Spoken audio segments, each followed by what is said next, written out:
भाई तुम गाड़ी उड़ा रहे थे।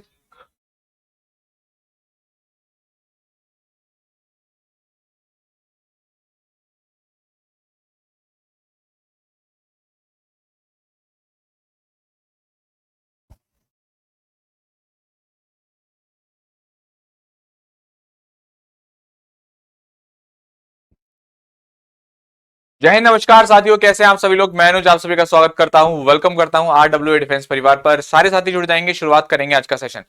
प्यारे बच्चों, कल हम लोगों ने जो डिस्कस किया था वो था आपका रिलेटिव प्रोनाउन दैट के यूजेस पढ़े, उसके कॉन्सेप्ट को अच्छे से पढ़ा। और इसके साथ साथ हम लोगों ने डिस्कस किया आपका डेमोस्ट्रेटिव प्रोनाउन भी हम लोगों ने डिस्कस किया था। फिर हमने रेसिप्रोकल प्रोनाउन भी डिस्कस किया था। तो बहुत सारे कॉन्सेप्ट हम लोगों ने कल डिस्कस किए थे, है ना, और बहुत ही अच्छे तरीके से एकदम डेप्थ में जाकर के। आज जो हम बात करने वाले हैं आपसे, वो हम बात करेंगे आपसे। बच्चों एक बात बताएंगे आप सारे बच्चे, क्या आपका पजेसिव एडजेक्टिव पजेसिव प्रोनाउन हो गया है या नहीं हुआ है? एक बार बताना जरा मुझे। पजेसिव एडजेक्टिव और पजेसिव प्रोनाउन, यस और नो, हुआ है नहीं हुआ है? जल्दी बता दो। आपका बोलो बेटा, पजेसिव एडजेक्टिव और पजेसिव प्रोनाउन हुआ है नहीं हुआ है? बोलो बेटा,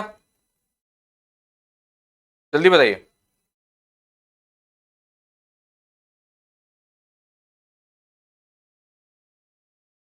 हम्म,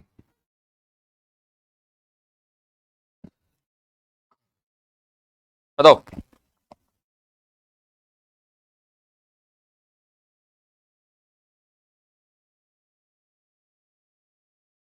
अच्छा, नहीं हुआ पजेसिव एडजेक्टिव पजेसिव प्रोनाउन, नहीं हुआ है, ठीक है, मेरे को याद रहेगा। अब देखो भाई, हमने कल डिस्कस किया था आपका कॉन्सेप्ट ऑफ दैट, है ना, ये सारी चीजें जानी थी हम लोगों ने। अभी हम उससे आगे आपको ले चलते हैं और मैं आपको बताता हूं कॉन्सेप्ट ऑफ हु एंड हुम, है ना, हु और हुम में क्या अंतर होता है। तो आप ध्यान पूर्वक बहुत ध्यान से मेरी बात को सुनेंगे, ठीक है। अब देखो बेटे, प्यारे बच्चों, जो हु है हमारा, कह रहा है who is use for persons, ठीक है। ये हु जो है आपका, वो किसके लिए यूज किया जाता है? पर्संस के लिए यूज किया जाता है। और होम भी, है ना, होम भी जो है ना आपका होम, ये भी आप पर्सन के लिए ही यूज करते हैं। हु का यूज भी आप पर्सन के लिए करते हैं और होम का यूज भी आप पर्सन के लिए करते हैं। मगर अभी मैं आपसे बात कर रहा हूं केवल और केवल हु के बारे में। तो जो हु होता है, इसका यूज आप पर्सन के लिए करते हैं। और हु रेफर करता है सिंगुलर और प्लूरल नाउन को भी। यानी कि आप किसी सिंगुलर नाउन के लिए भी हु का यूज कर सकते हैं और प्लूरल के लिए भी आप हु का यूज कर सकते हैं, ठीक है बच्चों। जबकि ये जो होम है, इसके बारे में आप लिख लेंगे, होम का यूज भी हम लोग जो है वो पर्संस के लिए करते हैं, है ना। और ये भी आपका सिंगुलर और प्लूरल के लिए आ सकता है, सिंगुलर और प्लूरल दोनों के लिए आपका आ सकता है, ठीक है। यहां पर आप हु के लिए एक पॉइंट और ऐड करेंगे, यहां पर आप हु के लिए एक पॉइंट और ऐड करेंगे। Who is used, who is used as a subjective case. ये सब्जेक्टिव केस की तरह यूज किया जाता है। किसकी तरह? सब्जेक्टिव केस की तरह यूज किया जाता है। जब आप होम की बात लिखोगे तो आप ये लिखोगे whom is use for, whom is used as an objective case. ये आप लिख लेंगे, ये सारी कहानी लिखेंगे आप होम के बारे में। दोबारा से बता देता हूं, हु का यूज पर्संस के लिए करते हैं, ये सिंगुलर और प्लूरल नाउन के लिए आ सकता है। इसका यूज आप सब्जेक्टिव केस में करते हैं, सब्जेक्टिव केस की तरह। अब आ जाओ होम पर। होम, यही बात आ जाएगी दोबारा से। होम पर्संस के लिए यूज होता है, सिंगुलर प्लूरल दोनों के लिए यूज हो सकता है, मगर होम को हम as a objective case use करते हैं। अब वो करते कैसे हैं ये हमें क्वेश्चंस के दौरान पता चलेगा, अभी आपको समझाते हैं, ठीक है। हाँ, अब मैं आपसे बात करूंगा, the man who is an IAS is my friend. अब आप यहां पर ध्यान देना, यहां पर आपसे क्या कहा गया है? The man who is an IAS is my friend. अब आप यहां पर ध्यान से देखो, ये हु का यूज किया गया, यहां पर किया गया है, किसके लिए किया गया है? इस मैन के लिए किया गया है। कह रहा है जो आदमी कौन है, IAS है, वो मेरा दोस्त है, ठीक है बच्चों। दूसरा अगर आप देखेंगे, दिस इज द गर्ल हुम ऑल एडमायर। अब मैं आपको ये दोनों क्वेश्चन बहुत अच्छे से लिख करके दिखाता हूं और कुछ बात समझाने की कोशिश करूंगा आप लोगों को।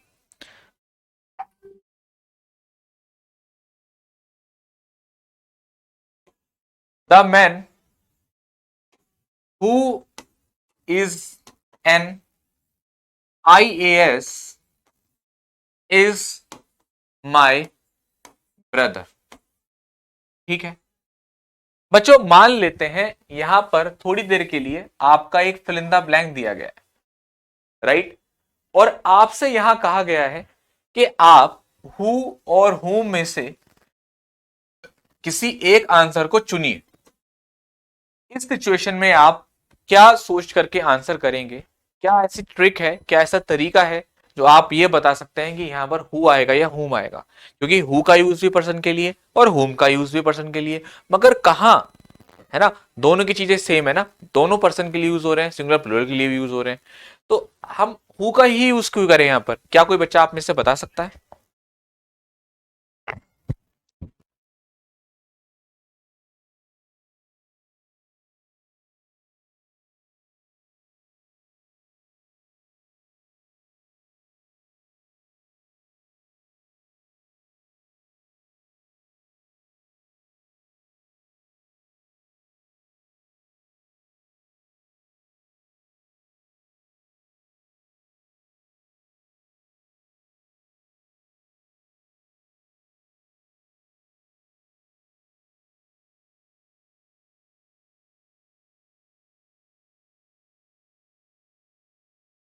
हु आएगा जी। अब बहुत ध्यान ध्यान से मेरी बात को सुनना। The man dash is an IAS is my friend. अब बच्चों देखो, बहुत ध्यानपूर्वक मेरी बात को सुनिएगा। बच्चों अभी आपको एक बात बताई मैंने कि हु का यूज आप करते हैं सब्जेक्टिव केस की तरह, और हुम का यूज आप करते हैं ऑब्जेक्टिव केस की तरह। किसकी तरह करते हैं? ऑब्जेक्टिव केस की तरह। ठीक है, ये हमें दोनों बातें सर ने बताई हैं। प्यारे बच्चों, आपको पता करना है कि सेंटेंस में हु आएगा या हुम आएगा, तो एक छोटी सी कहानी मैं आपको समझाता हूं। बच्चों जब पुराने घर जमाने में या कहीं कहीं आज भी शादियां हुआ करती थी, तो शादी एक लड़के और लड़के की होती है, एक जोड़े की होती है, एक पेयर की होती है। तो कभी कभार क्या है कि लड़की रूठ गई, लड़की को शादी जो है वो राजी नहीं है लड़की, तो लड़की जो है वो चली गई वहां से। तो ऐसे सिचुएशन में बारातियों की बेइज्जती ना हो, गांव वाले क्या करते थे, घर के बड़े बुजुर्ग क्या करते थे, उसकी छोटी बहन या रिश्तेदार में कोई लड़की है जिसको शादी करनी है, तो उससे शादी करा देते थे और इस तरीके से एक जोड़ा बना देते थे। वो कुछ यही यही बात यहां पर भी है। एक कहानी मैं आपको समझा रहा हूं। क्या होता है, जब भी आप एक सेंटेंस को पढ़ेंगे वहां पर हमें पेयर बनाने हैं। पेयर किसके बनाने हैं? हमें सब्जेक्ट का और एक वर्ब का हमें पेयर बनाना है, जोड़ा बनाना है। यानी कि हमें यह देखना है कि जितने सेंटेंस में सब्जेक्ट होंगे उतनी ही वर्ब होनी चाहिए। ठीक, मान लीजिए आपके सेंटेंस में दो सब्जेक्ट हैं, एक सब्जेक्ट आपका ये हो गया मान लेते हैं, और इसकी एक वर्ब हो गई, एक जोड़ा बन गया। दूसरा सब्जेक्ट मिल गया हमें, दूसरी वर्ब मिल गई, फिर से एक जोड़ा बन गया। मगर क्या होता है, उसी एक सिचुएशन तो हमारी ये हो गई, हमारा सेंटेंस सही हो गया, कोई दिक्कत नहीं। एक सिचुएशन ये है कि हमारे पास एक जोड़ा है S1 V1 का, मगर दूसरे जोड़े में हमारे पास वर्ब है और सब्जेक्ट नहीं बचा।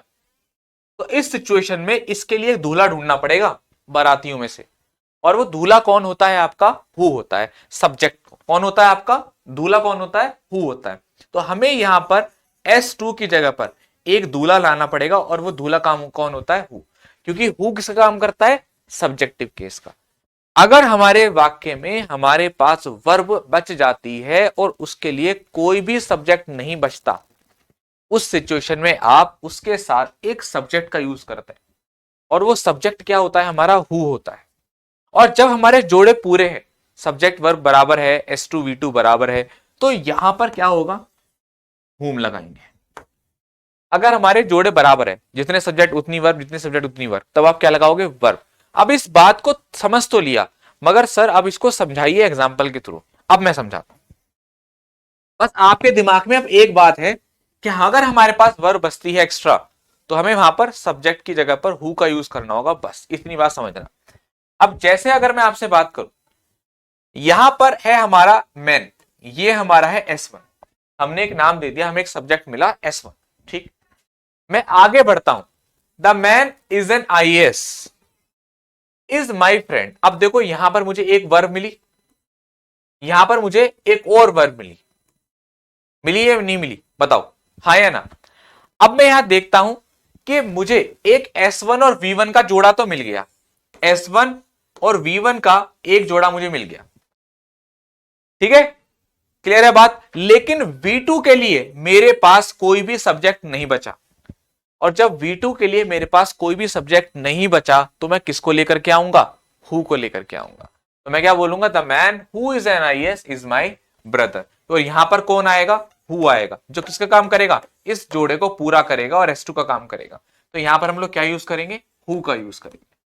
ठीक है बेटा, ये रफ बात है, इनको आप हटा दीजिए। अब आपके पास पूरे पूरे पेयर है, देखो जितने सब्जेक्ट उतनी उसकी वर्ब, राइट।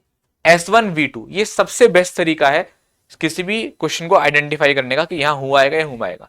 किताबों में आपको ये बताते हुए नजर नहीं आएंगे, सीधा रटवाते हुए नजर आएंगे कि भाई अगर वर्ब बच रही है तो उससे पहले हु लगा दो। ये तरीका फेल हो जाता है, आगे आप क्वेश्चन आएंगे ना आप देखोगे तो ये तरीका आपको फेल हुआ मिल जाएगा आराम से। ठीक है भाई।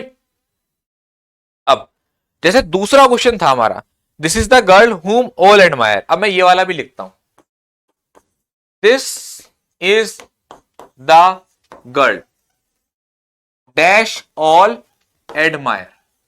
अब आप ध्यान से समझना, अब देखो ये हमारा एक S1 हो गया, इसके साथ एक V1 हो गया, एक जोड़ा पूरा, जितने सब्जेक्ट उतनी वर्ब। आगे बढ़े, ये तो हमारा ऑब्जेक्ट है, ये हमारा ऑब्जेक्ट है। ऑल एडमायर, ये ऑल S2 और V2। अब यहां पर पूरा जोड़ा बन गया। अब एक पेयर ये बन गया, एक पेयर ये बन गया, कोई वर्ब एक्स्ट्रा नहीं बच रही, कोई वर्ब एक्स्ट्रा नहीं बच रही, तो किसका यूज करना है, होम का यूज करना है। क्या कहते हो पब्लिक, आया समझ में।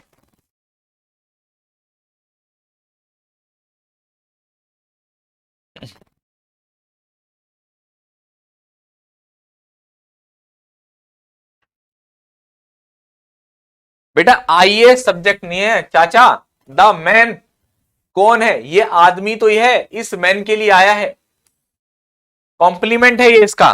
क्या है बेटा, कॉम्प्लीमेंट, मैन के बारे में बता रहा है। कौन है ये, IAS है, यहां से वर्ब है, IAS सब्जेक्ट नहीं है बेटा। ठीक है, बात सबको समझ में आ रही है।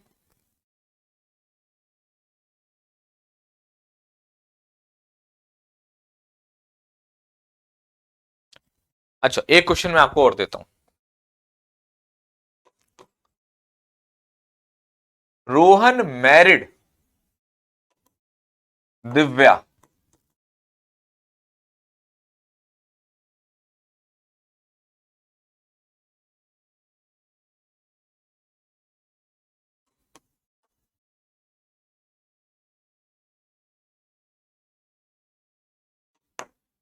अब आप मुझे बताओ यहां पर आप हु लगाओगे या हुम लगाओगे,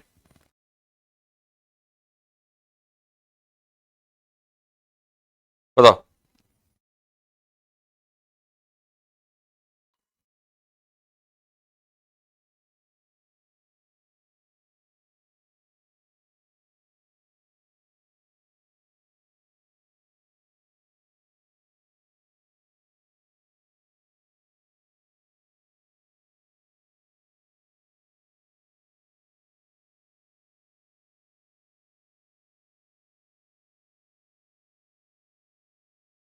हम्म,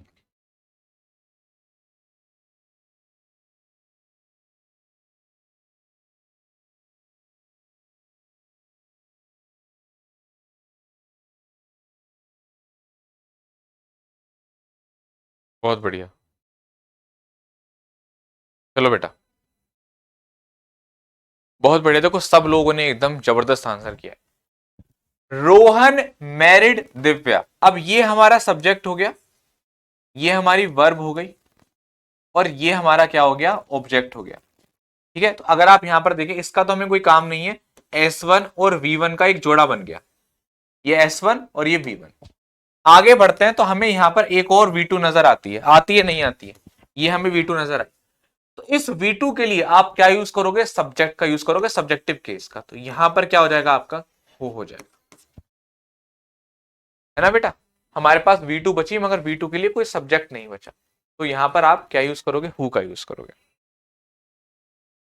मैंने कल आपको एक एक बहुत अच्छी बात बताई थी, बात समझना मेरे ध्यान से। कल मैंने आपको एक पार्ट पढ़ाया था जाते टाइम, मगर इत्तेफाक की बात यह है कि आप में से कुछ बच्चे उस पार्ट को समझ नहीं पा रहे यार, या समझने की कोशिश नहीं कर रहे। लेकिन हाँ, अब एक बात है, अब एक बात तय है कि जो आप में से पढ़ने वाले बच्चे हैं, जो बिल्कुल सीरियस एस्पिरेंट हैं, उनको अब बहुत मजा आएगा आज से, क्योंकि मैं अपने अंदर एक बात अब आज से डालने वाला हूं।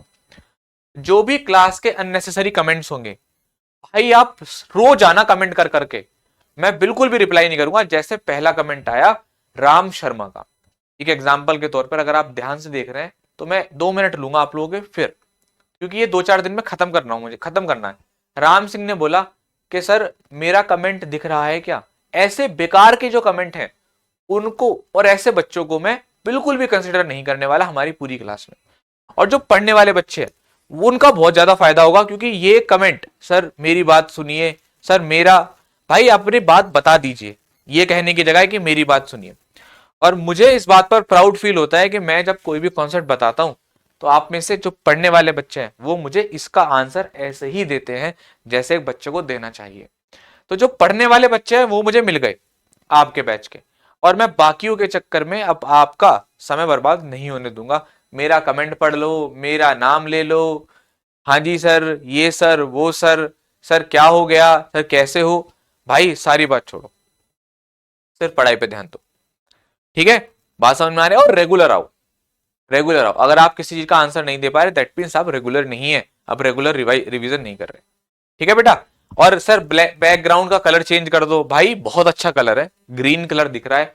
जो पढ़ने वाला बच्चा होगा ना उसको कोई फर्क नहीं पड़ता बैकग्राउंड नीला हो पीला हो। अब जिसको पढ़ना नहीं है, सर ये मार्कर काला क्यों है, इसकी जगह सफेद कर दो, ये बैकग्राउंड ग्रीन क्यों है, इसे काला कर दो, ऑरेंज से लिखो, नारंगी से लिखो। बेटा इसका मतलब आपका ध्यान पढ़ाई में है ही नहीं, इन चीजों में है। ठीक है, और उससे कभी कुछ भला नहीं होने वाला। और प्लीज मैं आज के बाद आपका बिल्कुल भी जो है रिप्लाई नहीं करूंगा यार, माफ करना, मुझे इस तरीके से ये बात कहनी पड़ रही है। अननेसेसरी कमेंट्स को मैं देखूंगा ही नहीं। ठीक है भाई। एक बच्चा कह रहा था कि सर बहुत ज्यादा डेप्थ में पढ़ाओ, वो उससे इन क्वेश्चनों के आंसर तो दिए नहीं जा रहे, कह रहा डेप्थ में जाकर पढ़ाओ। बेटा मुझे पता है एयरफोर्स का पेपर कैसे आता है, पिछले 5 साल से एयरफोर्स का ही पढ़ा रहा हूं, ध्यान रखना। तो प्लीज आप इस तरीके की बातें मत करें। ठीक है बेटा, चलो ये हमारा हो गया। अच्छा ये वाला सभी को समझ में आ गया, हु वर्सेस हुम। हाँ भाई,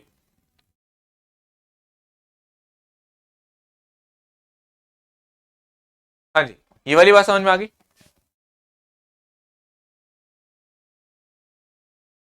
जी बिल्कुल।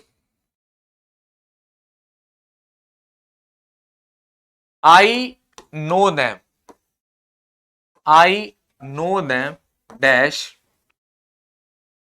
We have rejected in this process. अब यहां दो ऑप्शन है, हु करोगे या हुम करोगे, बताओ।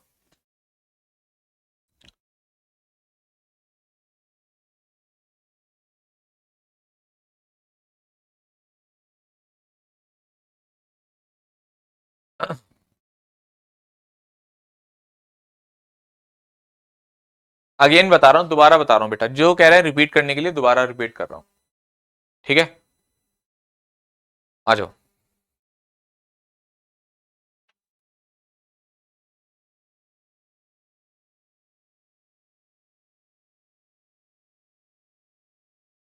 आर्यन कौशल, आपको कल दैट के यूजेस बताए गए थे, आप दैट का रूल इंप्लीमेंट करके देखो, क्या यहाँ पर हमें करने की जरूरत है, क्या सुपरलेटिव डिग्री है, क्या द सेम है, क्या एनी एनीथिंग आ रहा है, नहीं आ रहा तो फिर हमें दैट की जरूरत क्यों पड़ रही है, बताइए। नहीं है ना, कल आपको कराया था ना, फिर पढ़ के क्यों नहीं आए बेटा आप। बहुत अच्छे, बहुत बढ़िया, देखो ये, thank you so much guys यार, थैंक यू सो मच, ये हुई ना बात। मेरे शेरों बहुत बढ़िया आंसर किया आप लोगों ने, दिल जीत लिया। देखो फिर से देखो, कुछ नहीं करना, सिंपल सा काम, एक हमारा S1, ये हमारी V1, एक जोड़ा बन गया, ये हमारा ऑब्जेक्ट हो गया।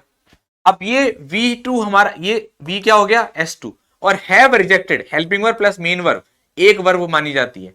पूरा पूरा जोड़ा बन गया, पूरा पूरा जोड़ा बन गया। क्या कोई वर्ब बच रही है, नहीं बच रही, और अगर नहीं बच रही तो क्या लगाओगे, हुम लगाओगे। यहां बच रही थी तो हमने हु लगा दिया। ठीक है बेटा, ये आपका कॉन्सेप्ट हो जाता है आपका हु वर्सेस हुम का। ठीक है, अब अभी एग्जाम्पल भी आएंगे, अभी आपके क्वेश्चन भी आएंगे, क्वेश्चन में और क्लियर होगा। अब मेरे प्यारे दोस्त, मैं आपको इससे आगे ले चलता हूं और नेक्स्ट पार्ट बताता हूं आप लोगों को हुज का यूज, जो कि बहुत सिंपल है और ज्यादा डेप्थ में हमें इसमें जाना भी नहीं है।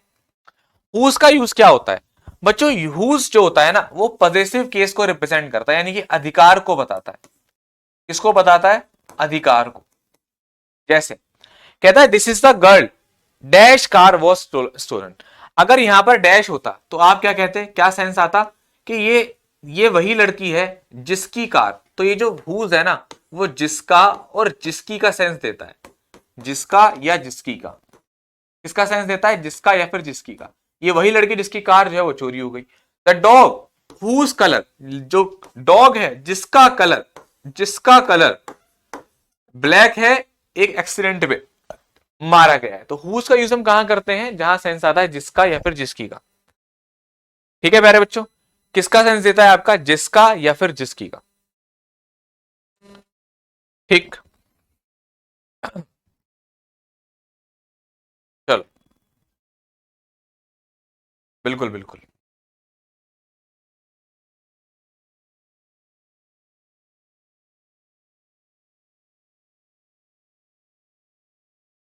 ठीक, अब आ जाओ विच। विच का यूज हम कहां करते हैं, विच का यूज हम नॉन लिविंग के लिए करते हैं और एनिमल्स के लिए करते हैं। जैसे एग्जांपल देखो, नॉन लिविंग मतलब कि निर्जीव, है ना, एनिमल्स यानी कि जानवर। द हॉर्स, अब हॉर्स क्या एनिमल है, तो इसके लिए क्या यूज करोगे, ना तो हु का यूज करोगे, ना होम का करोगे, ना दैट का करोगे। दैट कब करोगे, जब पर्सन और एनिमल दोनों होगा। तो द हॉर्स के लिए क्या है, which I bought recently run very fast.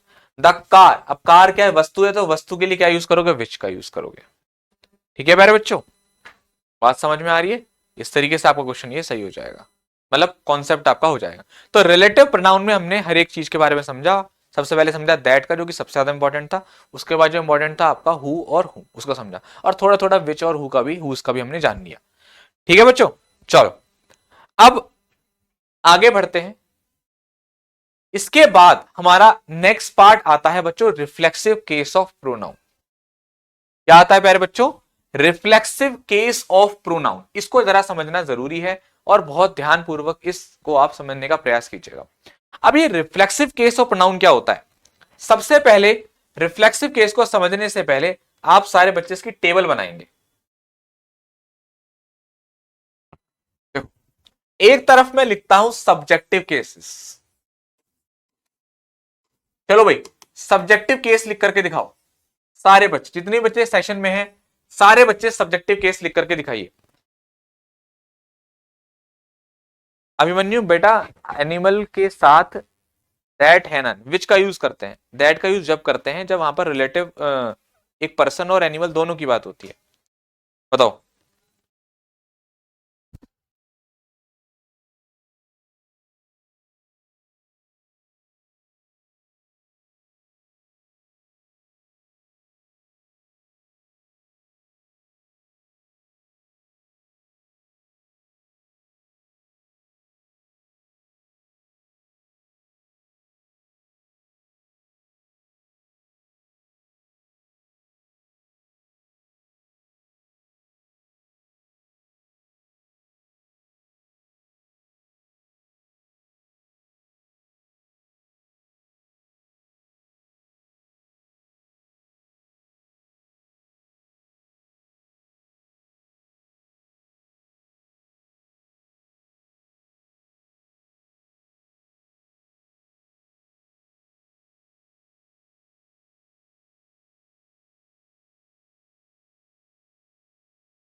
बहुत बढ़िया।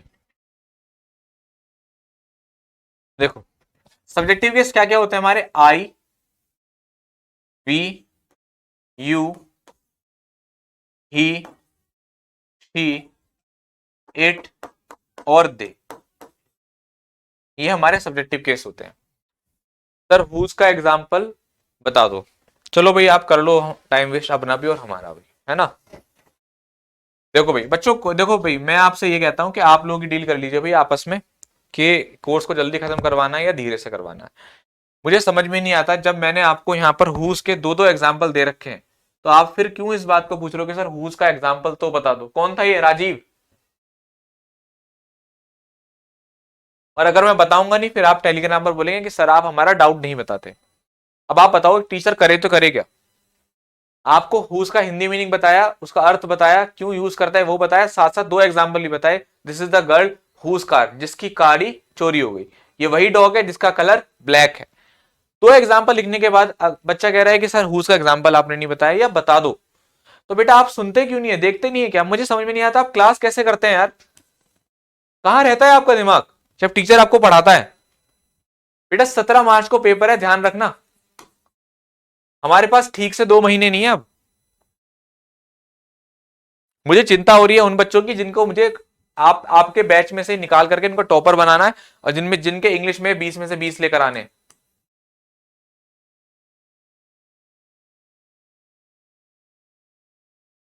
कैसे लाएंगे आप इंग्लिश में नंबर जब आप सामने लिखा हुआ सेंटेंस नहीं पढ़ रहे हो?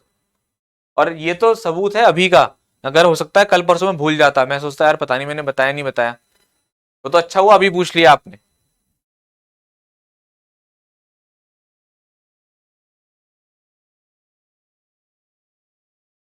तो आगे बढ़ते हैं। अब बच्चों इसके रिफ्लेक्सिव केस को ऑफ प्रोनाउन के बारे में बात करते हैं। Reflexive case. अब बच्चों देखो इसका रिफ्लेक्सिव केस क्या होता है आपका? My self. वी का क्या होता है प्यारे बच्चों आपका? अवर सेल्फ होता है। अवर सेल्फ्स। अवर सेल्फ्स। ठीक है। यू का आपका योर सेल्फ और योर सेल्फ्स। ठीक है। ही का प्यारे बच्चों आपका हिमसेल्फ। शी का हर सेल्फ और इट का इट सेल्फ और दे का आपका देम सेल्फ। ये क्या होते हैं? हम हमारे रिफ्लेक्सिव केस ऑफ प्रोनाउन होते हैं। योर सेल्फ और योर सेल्फ अगर आपका सेंस आ रहा है एक का, तो आप मतलब एक केवल तुम्हारे बारे में मैं बात कर रहा हूं, मान लो तुम हो। ठीक है, तो तुम्हारे बारे में मैं बात कर रहा हूं तो योर सेल्फ, और तुम सबके बारे में बात कर रहा हूं तो योर सेल्फ। ठीक है।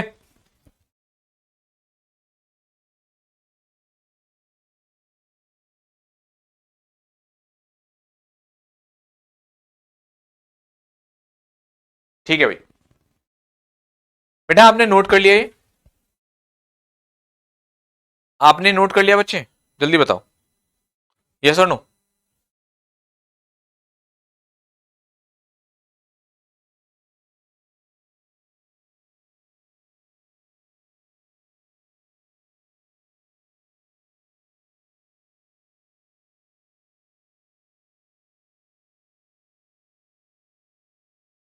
हाँ जी, यस सर नोटेड। अच्छा, ये नोट कर लिया। अब मैं आपको रिफ्लेक्सिव केस का मतलब समझाता हूं क्या है। देखो रिफ्लेक्सिव केस के कुछ अर्थ होते हैं, मीनिंग होते हैं। ये बताता है अपने आप को, स्वयं को, खुद ही को, खुद को। मतलब ये जब आप रिफ्लेक्सिव केस ऑफ प्रोनाउन पढ़ोगे किसी भी सेंटेंस में तो ये सेंस निकल करके आएंगे। क्या क्या आ सकता है? अपने आप को आ सकता है, सब स्वयं को, खुद ही को, खुद ही को। ठीक है। जैसे अगर मैं अभी आपको एग्जांपल बताऊंगा, पहले डेफिनेशन पढ़ लेते हैं। Reflexive pronoun is used when the subject and the object are the same person.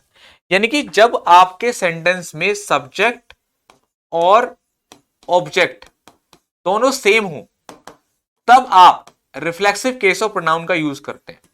पहला पॉइंट। या आप ये भी कह सकते हो कि सब्जेक्ट जो काम कर रहा है वो खुद के लिए ही कर रहा है, वो काम वापस से उस पर ही आ रहा है, तो भी आप रिफ्लेक्सिव केस ऑफ प्रोनाउन का यूज करते हैं। जैसे आपके सामने मैं एक सेंटेंस आपको लिख करके देता हूं, आप लोग जरा देखिएगा ध्यान से।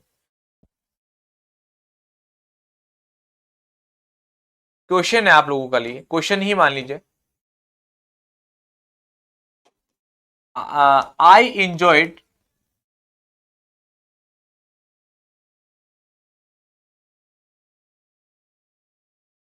माई सेल्फ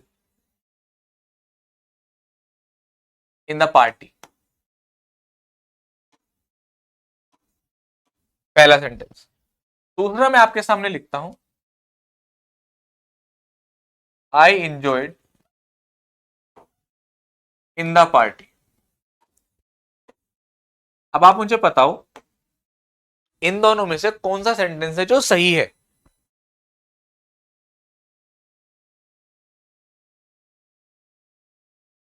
बताओ इन दोनों में से ऐसा कौन सा है जो सही है।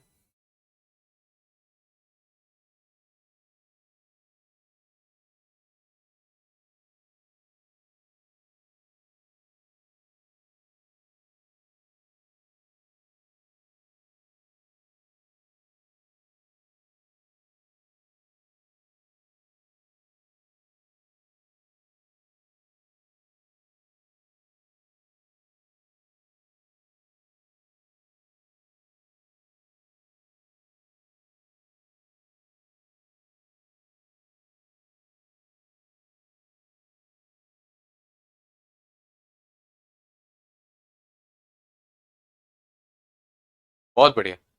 पहले वाला जो क्वेश्चन है वो सही है, दूसरे वाला क्वेश्चन गलत है। ऐसा क्यों?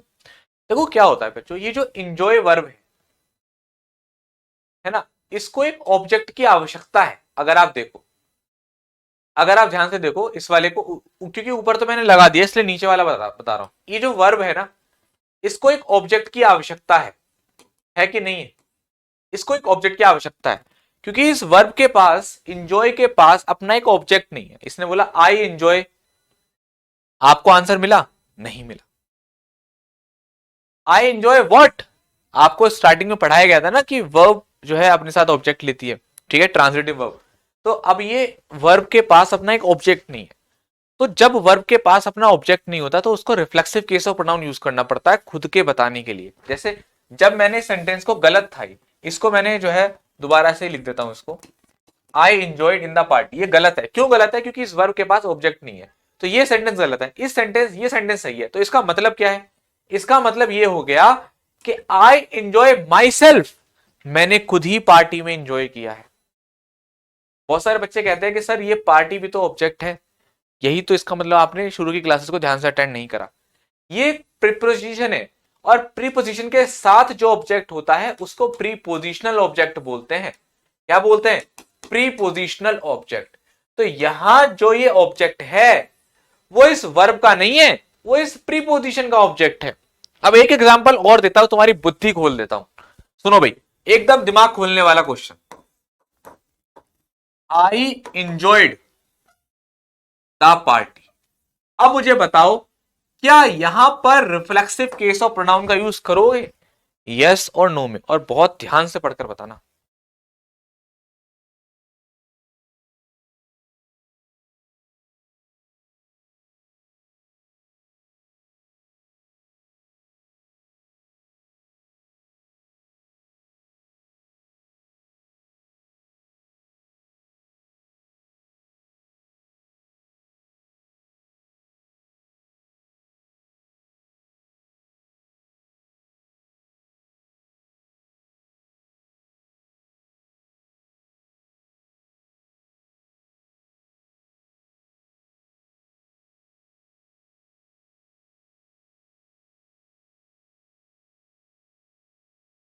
हाँ जी, बताइए बेटा जी।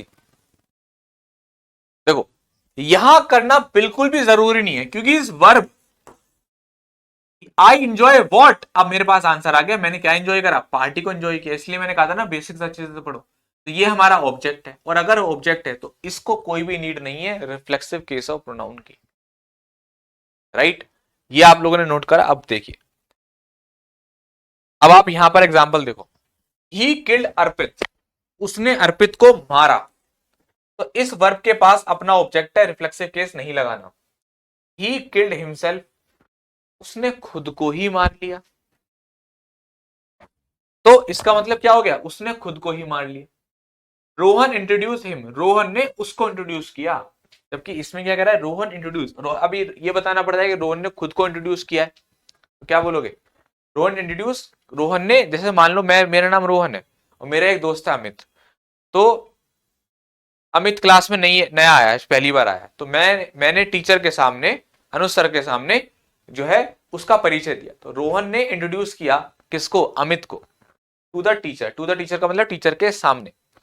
दूसरी सिचुएशन में मेरा नाम रोहन है, कोई अमित अमित नहीं है, मेरे को खुद के बारे में बताना है टीचर को, तो मैं क्या बोलूंगा कि रोहन इंट्रोड्यूस हिमसेल्फ, रोहन ने खुद को इंट्रोड्यूस किया टीचर के सामने।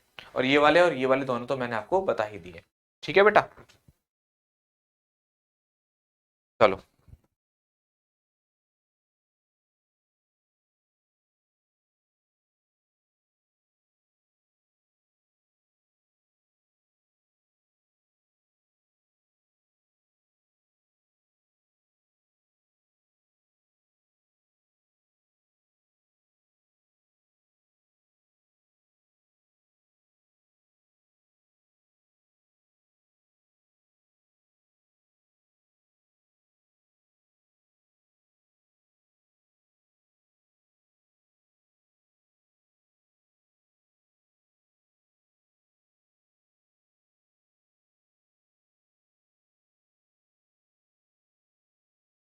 ठीक है बेटा जी, बात क्लियर हुई? हाँ जी, ठीक है। एफ वाला बेटा अभी आपको यही बताया है, यहां पर बताया है हमने, इंजॉय वाला वो दोनों ही लिख रखे हैं। ठीक है। अब अब इन सब चीजों से निकलने का एक आसान तरीका भी है हमारे पास। आपको कुछ वर्ब याद कर लेनी है, जैसे इंजॉय, जैसे एब्सेंट, जैसे कि प्रेजेंट। एब्सेंट दे रखा है, प्रेजेंट नहीं दे रखा, प्रेजेंट भी आप ऐड कर लीजिए इसमें। Absent, present. इंट्रोड्यूस, इंट्रोड्यूस का मतलब परिचय देना। बिजी मतलब व्यस्त होना। अवेल मतलब लाभ उठाना, लाभ उठाना। रिकनसाइल का मतलब स्वीकार करना।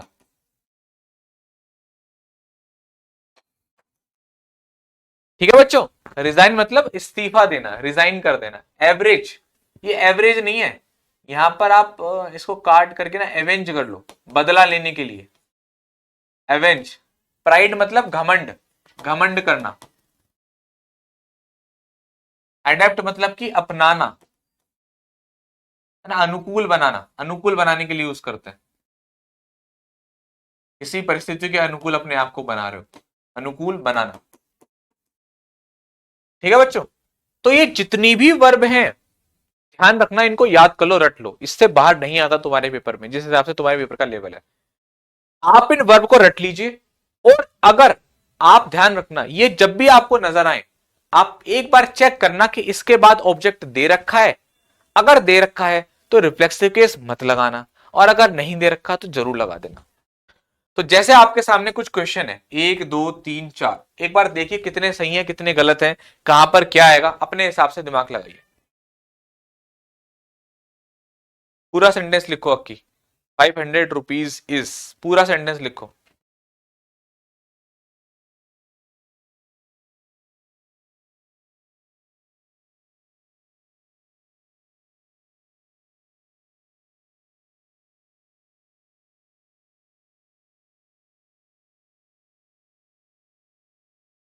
एवेंज भी होता है विपिन मेहता जी।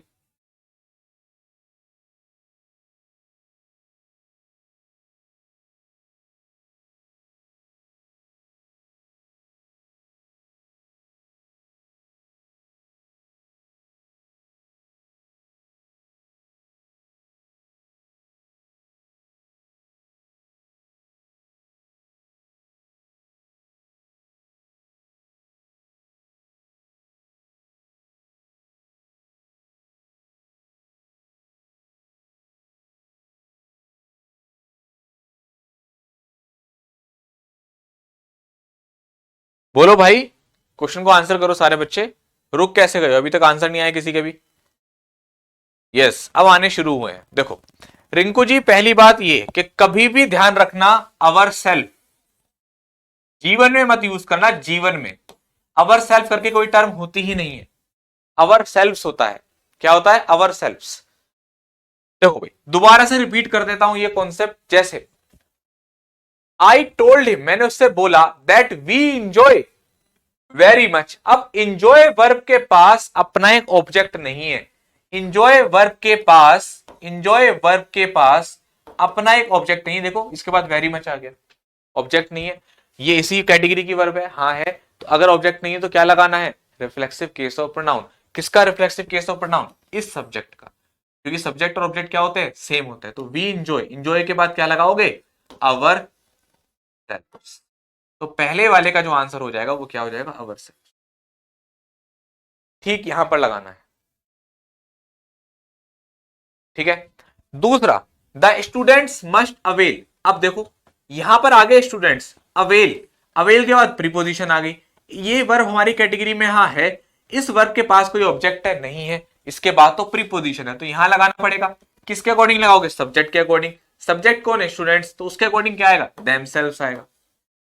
क्या आएगा, देमसेल्व्स।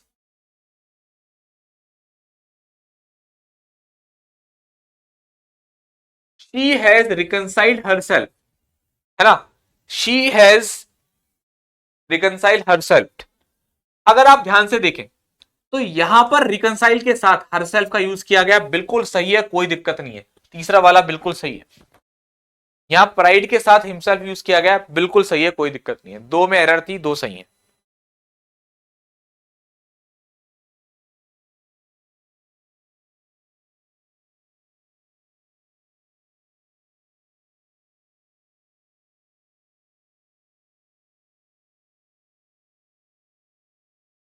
अक्की आपने मेरी बात को फिर से नहीं सुना। 500 रुपए के आगे तो बताओ, 500 के साथ तो मैं इसका भी यूज कर सकता हूं और आर का भी कर सकता हूं। क्वेश्चन ये बनता है कि आप किस सेंस में उसका यूज कर रहे हो। ठीक है बेटा, पूरा क्वेश्चन लेकर आया करो, जब भी लेकर आया आधा अधूरा मत पूछा करो, ठीक है, पूरा क्वेश्चन पूछिए।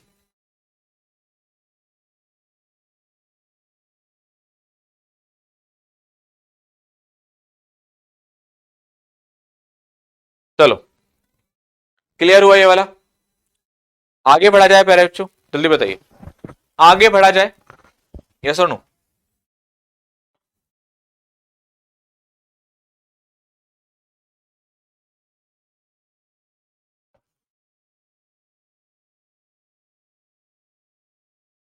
हाँ बहुत बढ़िया। क्वेश्चन नंबर 2 बता देते हैं, क्वेश्चन नंबर 2 दोबारा बता देते हैं भाई।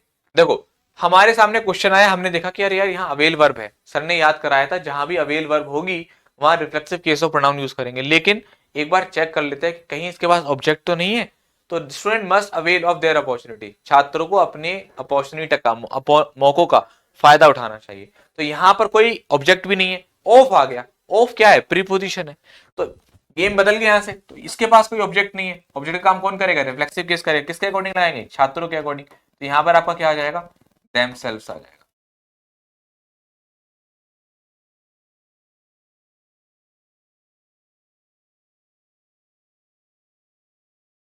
बहुत बहुत बहुत बेकार क्वेश्चन पूछा है आपने, ये कोई क्वेश्चन ही नहीं है। The study is busy in himself, पढ़ाई अपने आप में बिजी है। मेरे भाई प्लीज यार, लॉजिकल क्वेश्चन पूछा करो। आपके जो है इस तरीके से क्वेश्चन पूछते हो तो बड़ा अजीब सा लगता है कि आप कैसे क्वेश्चन बनाते कैसे हो। हाँ, साथ कभी पढ़ाई बिजी होती है अपने आप में। सुनो भाई, अब देखिए प्यारे बच्चों, अगर मैं आपसे एक बात बोलूं, हमने एक पार्ट पढ़ा रिफ्लेक्सिव केस ऑफ प्रोनाउन का, अब दूसरा पार्ट आप सारे बच्चे पढ़ेंगे ध्यान से। कुछ वर्ब्स जैसे कि हमने अभी पढ़ा था, ये वो वर्ब थी जिनके साथ आपको reflexive case of pronoun use करना है। मगर कुछ ऐसी भी वर्ब हैं जिनके साथ रिफ्लेक्सिव केस प्रोनाउन जहां दिख जाए तुम्हें वहीं उसको गायब कर देना। जहां आपको keep, stop, turn, qualify, bath, move, rest, hide नजर आ जाए, तुरंत वर्ब देखते ही, तुरंत ये सब देखते ही उसको उड़ाना शुरू कर दो, तुरंत देखते ही। अब जैसे तुम्हारे सामने यहां पर क्वेश्चन है, cap herself away from the show, qualify himself. अब देखो कीप वर्ब, कीप की सेकंड फॉर्म है यहां पर, क्वालिफाई है, हाँ है, इनके साथ यूज नहीं करते। तो आप क्या करेंगे, यहां से इसको हटाएंगे, यहां से भी इसको हटाना पड़ेगा। तो she keep kept away from the show, ठीक है भाई।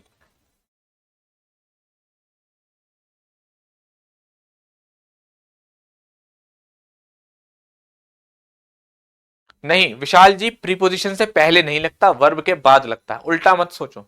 जो मैं बता रहा हूं उसको मानो, अपने आप से मत बनाओ, नहीं तो गड़बड़ हो जाएगी।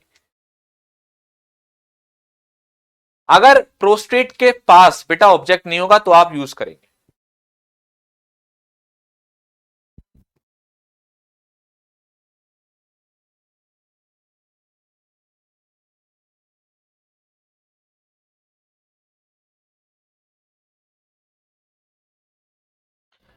ये आपका जो कॉन्सेप्ट है वो रिफ्लेक्सिव केस ऑफ प्रोनाउन यहां पर पूरा होता है।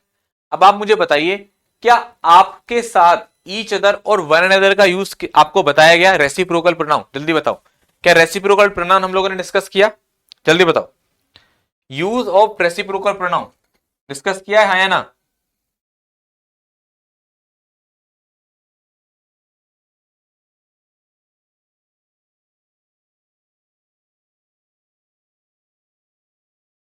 रेसिप्रोकल प्रोनाउन, इसमें दो आएंगे। एक होगा प्यारे बच्चे आपका ईच अदर, और एक आएगा आपका वन अनदर। ठीक है, ईच अदर का यूज आप जो करते हैं वो करते हैं दो के लिए, फॉर टू पर्सन और थिंग्स। ठीक है, ईच अदर का यूज हम कहां करते हैं? जब भी बात करेगा दो की। और one another for more than to persons और थिंग्स। जब दो से ज्यादा की बात होगी तब आप यहां पर क्या यूज करोगे?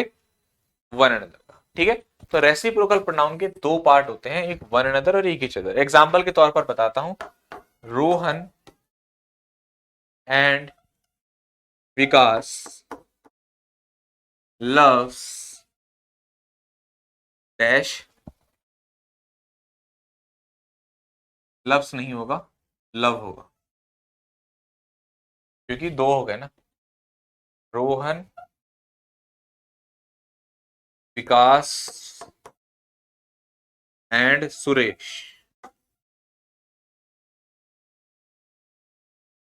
Love dash. अब बताओ पहले और दूसरे में क्या आएगा? इससे सिंपल कॉन्सेप्ट पूरी इंग्लिश ग्रामर में कोई भी नहीं है।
बहुत बढ़िया। पहले वाले में क्या आएगा प्यारे बच्चों? ईच अदर आएगा, क्योंकि यहां पर हम दो की बात कर रहे हैं। और दूसरे में क्या आएगा आपका? वन अनदर आ जाएगा, क्योंकि यहाँ आगे हम दो से ज्यादा की बात कर रहे हैं। ठीक है मेरे बच्चों, ये है आपका। ठीक है मेरे दोस्त। हम्म, बहुत बढ़िया।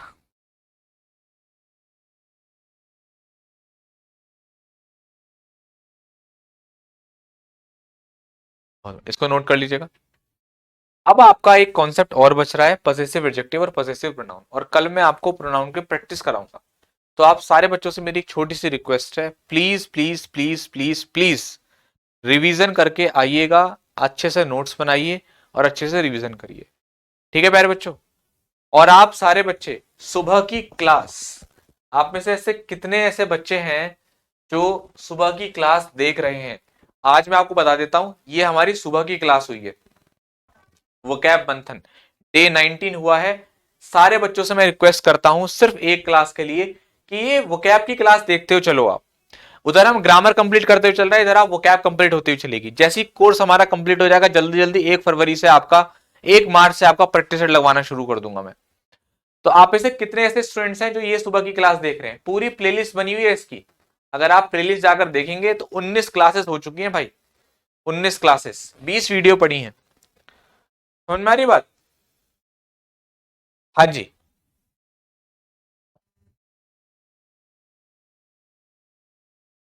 सुबह आया करो भाई, फिर से मुझे कहना पड़ता है, 2 दिन आप आए उसके बाद फिर गायब आप में से कुछ बच्चे।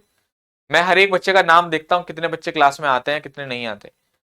बाद में ये छोटी छोटी चीजें जो है ना बहुत बड़ी बीमारी बन जाएंगी, मैं सच बता रहा हूँ। आप लोग पढ़ना शुरू कर दीजिए, आप में से बहुत सारे स्टूडेंट्स, मैं आप ये देखिए कि आप में से 3,000 छात्र वो उस क्लास को देख चुके हैं। 3,000 बच्चे सुबह से, और अभी तो 3 बज रहे हैं, अभी 8 घंटे हुए हैं उस क्लास को, 3,000 बच्चे देख चुके हैं। सोचो कितने पढ़ने वाले बच्चे हैं जो 3,000 बच्चे देख चुके हैं उस क्लास को, नोट्स बना चुके हैं। आप भी उस क्लास में जरूर आइए भाई, ठीक है?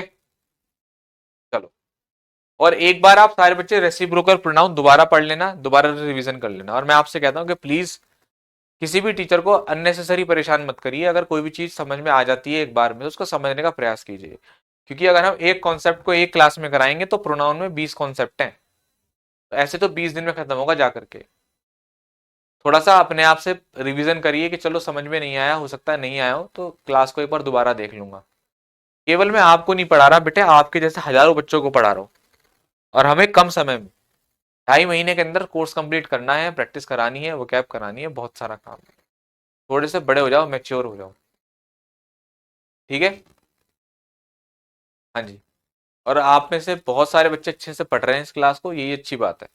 और रिजल्ट्स भी मुझे मिलेंगे, मुझे पक्का विश्वास है आप में से कुछ बच्चे हैं जो टॉप करके दिखाएंगे आपके बैच में से, मुझे पता है वो कौन बच्चे हैं। चलो भाई, थैंक यू, फिर जय हिंद। 3 बजे दूसरी क्लास का टाइम हो चुका है, जाइए फटाफट से इस क्लास को देखिए।